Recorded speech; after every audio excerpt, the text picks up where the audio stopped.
ശ്രീമന്നാരായണീയം 65-ാം ദശകം. ഗോപികളുടെ ഭഗവൽ സമീപപ്രാപ്തി.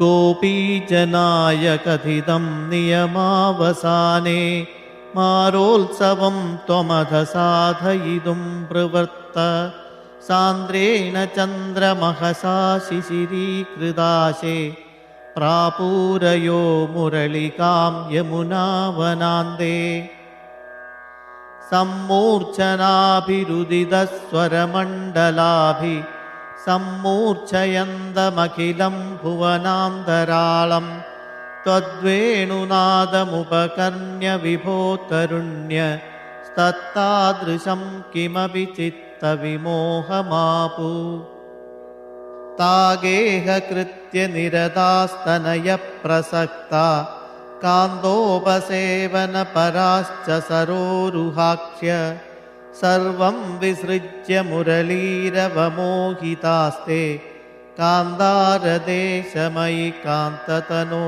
സമേത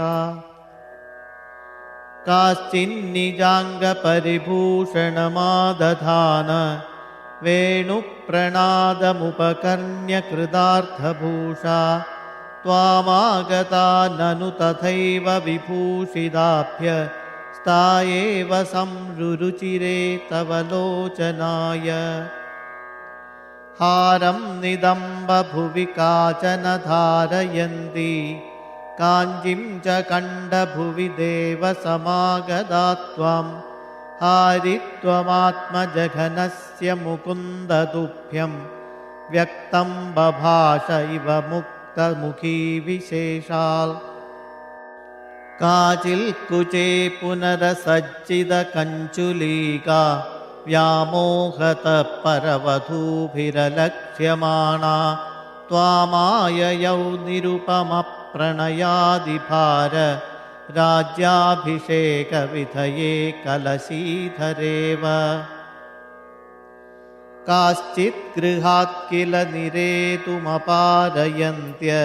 സ്വാമേവ ദേവഹൃദയേ സുദൃഢം വിഭാവ്യ ദേഹം വിധൂയ പരചിത് സുഖരൂപമേകം ത്വാമാവിശൻ പരമിമാനനു ധന്യ ധന്യ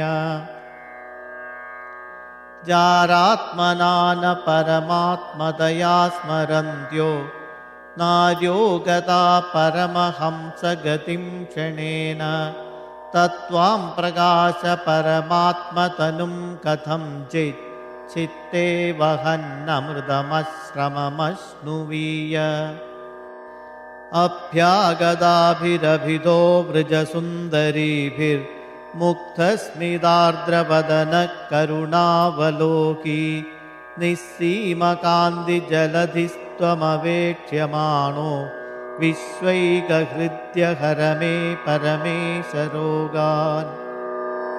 ഓം നമോ ഭഗവതേ വാസുദേവായ.